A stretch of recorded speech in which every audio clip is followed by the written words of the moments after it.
देखिए, पटना सिटी के रानीपुर स्थित बभन गांव नाम का एक स्थान है, जहां पर अति प्राचीन समय से ही सती और सत्यवान जो हम लोग कथा कहानी सुनते आते हैं, जिसमें जो सावित्री है वो सत्यवान को यम से जो है अपने सतीत्व के प्रभाव से उसको जिंदा ले आती है, जबकि ऐसा संभव नहीं था। तो वो जो स्थान था जहाँ पर सती और सत्यवान की जो कथा है, जिसका जो वर्णन है, तो वो स्थान ऐसा मान्यता है कि पटना सिटी के रानीपुर बभन गांव स्थित एक स्थान है, जहाँ पर उनकी स्मृति में एक मंदिर भी है, जिसको सती सावित्री सत्यवान का मंदिर कहा जाता है। लगभग 400 वर्ष पुराना मंदिर है। 1908 के सर्वे में भी वहां पर मंदिर का वर्णन आता है। उसी मंदिर में 14, 15 और 16 यानी मेष के जो संक्रांति है, उस दिन जो है सतुवानी का मेला लगता है, और उसी दिन जो है वहां पर हरि कीर्तन, नारी सम्मान समारोह, चूंकि नारी से जुड़ा हुआ यह विषय है तो नारी सम्मान समारोह का आयोजन किया गया है।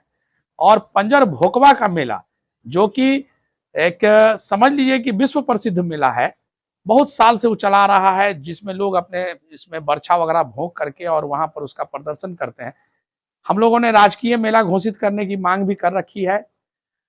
मैं रामजी योगेश संरक्षक आयोजन समिति, जो सती सत्यवान मंदिर है, हम लोगों का बहुत प्रयास है, और इस आयोजन समिति में हमारे जो पूर्व पार्षद हैं अवधेश सिन्हा जी हैं, और जो मंदिर जीर्णोद्धार विकास समिति है उसकी अध्यक्षा जो हैं वो पूर्व मेयर प्रत्याशी श्रीमती अंजू सिंह जी हैं, और उसमें महासचिव रजनीश राय पप्पू जी हैं, देवानंद जी हैं, पिंटू सिंह जी हैं, और बहुत सारे लोग जो है इसमें जुड़े हुए हैं। सब मिल करके वो कार्य करते हैं और वहां पर ये भव्य आयोजन होता है।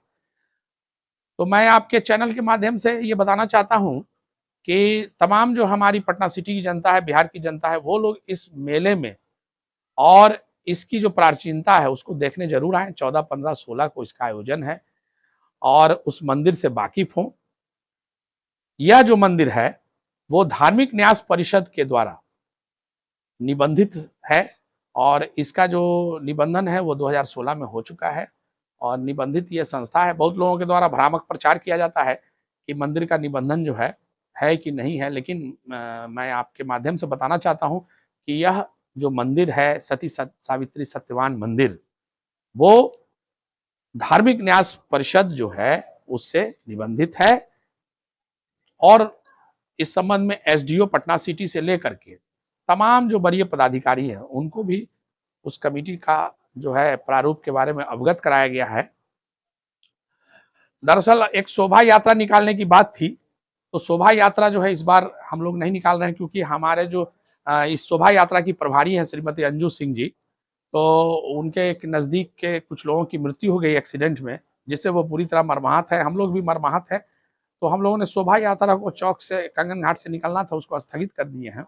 लेकिन नारी सम्मान की चूंकि बात है, सती सत्यवान और सावित्री की जो कथा है वह हमें भारत के उस इतिहास को दोहराता है जो नारी सम्मान और नारी की अस्मिता और नारी का जो भाव है उसको दर्शाने के लिए हम लोगों ने विचार किया कि उस स्थान पर जहां मंदिर है वहां नारी शक्ति का हम लोग सम्मान करेंगे, और उन्हें जो है अंगवस्त्र दे करके उनका हम लोग सम्मान करके सती सावित्री स्मृति में यह कार्यक्रम आयोजन। रानीपुर खिड़की पटना सिटी से सटे हुए बभनगामा गांव है, जो काफी भी खूबसूरत है। और वहाँ अगर आप देखते हैं तो लगता है कि सही में सावित्री और सत्यवान की, जो पूरे भारत वर्ष में एक भी सती सावित्री मंदिर नहीं है, और ये पटना सिटी में सती सत्यवान मंदिर का निर्माण हो रहा है, और वहाँ कई वर्षों से यह कार्यक्रम रखा जाता था।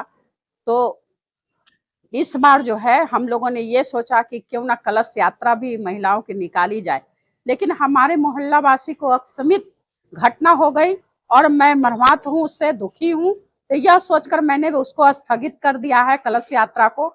लेकिन चूंकि मैंने काफी महिलाओं को सम्मान के लिए बुलाया है, क्योंकि ये कार्य रुकनी नहीं चाहिए। आप खुशी नहीं मना सकते हैं, लेकिन जो कार्य आप रखते हैं किसी के लिए, उनमें उसकी खुशी भी हम देखते हैं।